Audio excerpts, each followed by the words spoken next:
open a hole. Welcome to the last episode. Lots of happened. I mean, firstly, Britain collapsed into basically civil war. There was the Japan thing, and of course, Crimea and the Greek invasion of Malaysia. This episode is already either in the middle or the last part of the late classical period and moving into medieval period.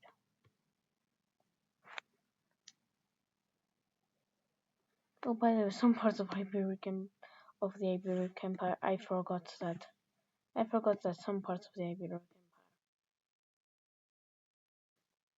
were still technically existing due to here. Okay.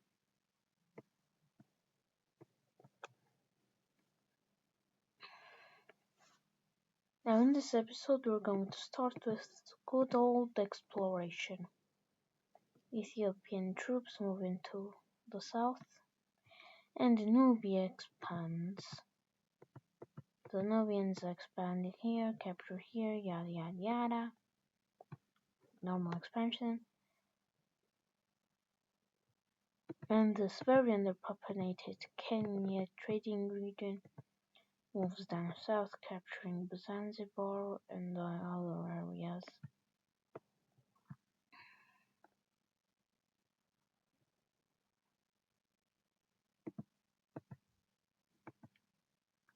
While the Khmer are moving in and taking over all of Brunei. That doesn't mean that they are sitting idle in their home region, as they are expanding their influence all across Southeast Asia.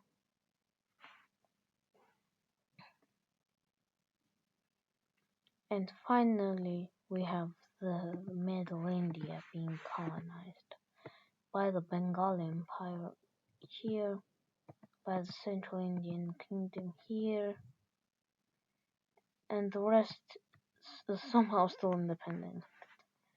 And due to them being in context of pretty advanced civilizations, they become the Indic Empire. And this is the kingdom of Mysore. Mysore controls this area as its capital. This is the capital of Mysore. And finally, we're going to see some wars. Firstly, the Indus Valley Empire is moving into Kashmir and capturing Kashmir or Pakistan, whatever this territory is called. Northern Kashmir, Pakistan, yada yada yada. So the area is captured. That's it. That's all for now. Not all for now. All for now. Yeah, sorry for the spelling mistake. All for now. But even then, the Baltic Empire, which grows into some sort of trading empire in the Mediterranean, is facing, bits of problems. Firstly, Ukraine can only do taxes due to the Central European trade route. But as trade has expanded and developed over Northern Europe, the Eastern European trade route is becoming more and more weaker. And you know a way that would make Eastern European trade route better? That's through invasion. And especially due to Ukrainian overextension, that's also a problem. Ukrainian troops move in here, move in there, capturing the Baltic capital, which, unlike what you might think of, the Baltic Empire just collapses. The Germans decide to take over all of this, disorganize the island, while the rest is split between between between small countries, maybe three, maybe I don't. I'll paint the map.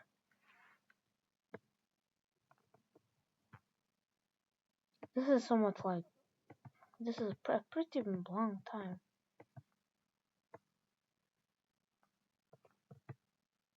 So yeah, as you can see, the lower there's in the south we have Kingdom of Estonia. This is Estonia. There is also Finland, which breaks away in the north.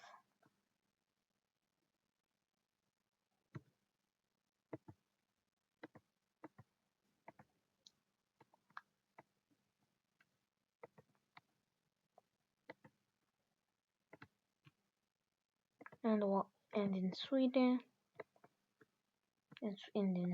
everything looks like. And in Sweden, another country is established with its capital and over here.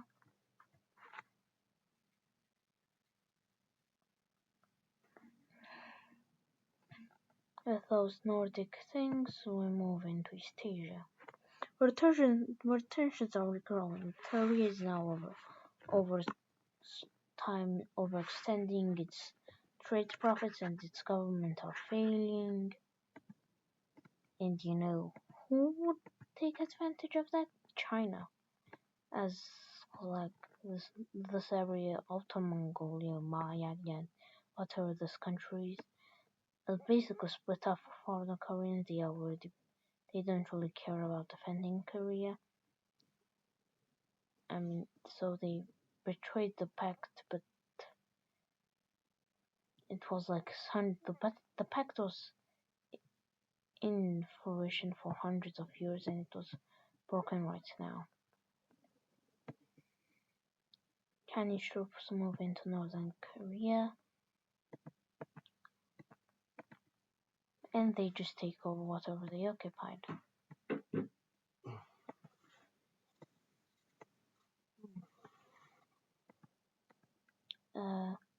And Chinese troops, so Korea is forced to be exiled there, and the population of Japan is already fed up.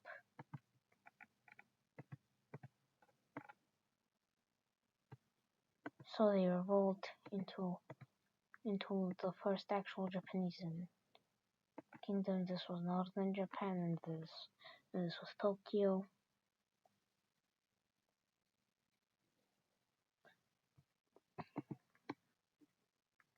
While there are some unique events happening, since the Baltic team has completely collapsed, Ukraine takes over all of the lands that they control. But the problem is, even with these new trade profits, the administration and integration do still take a lot of money. I mean, this area is pretty rich due to the amber, which is exported all over all the Baltics and all over Europe and a bit into the Middle East as well. But the problem is Germany. Yeah, Germany is the problem. You see, this war caused Ukraine and Germany to grow and a rivalry due to mainly two things: the Prussia area and German ambitions over here. With the collapse of the team, they already took Norway. They are slowly but surely trying to secure their northern territories, and so Northern Europe is slowly but surely collapsing, and tensions are rising. But where do the tensions boil over? I mean, I'll explain that later. For now, there is another thing that happens. That being shockingly the blue team invasion of Azerbaijan. The blue team just wants to invade Azerbaijan. They don't really have justification and expect full vassalage and tribute. And the conquest was successful. They take over occupied land and they vassalized the rest.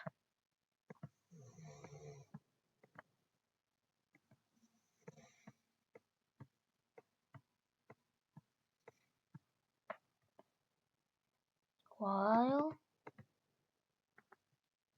with the small skirmish doesn't really change anything.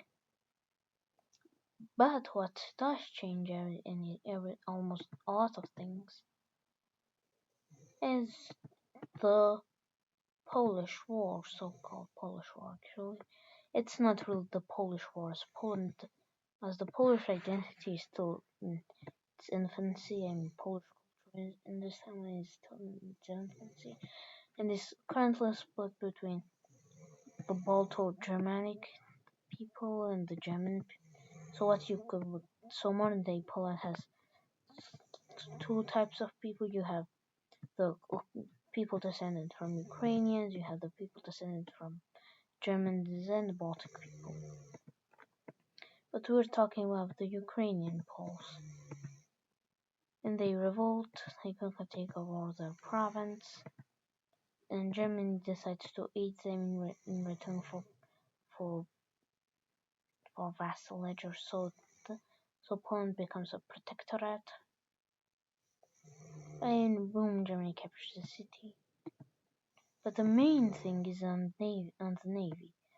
Plus, but it's not like Estonia is going to let foreign powers on its home region. So they move in, they take over a large chunk of Lithuania, and boom, in just years Ukraine loses land.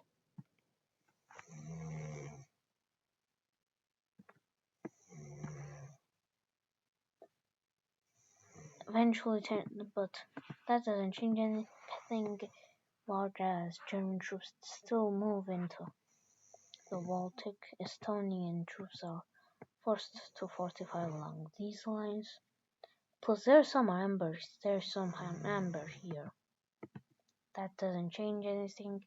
So eventually, both sides come to a peace treaty, and then they decide to clean up the borders a bit.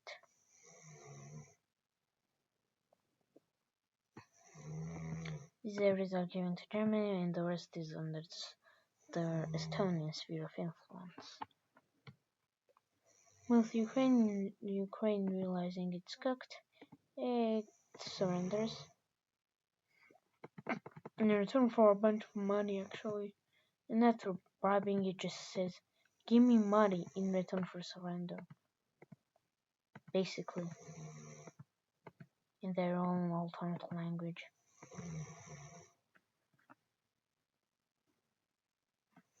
So Ukraine has lost more territory over this episode than it gained. But these wars also made Ukraine even weaker and strengthened the German trade routes.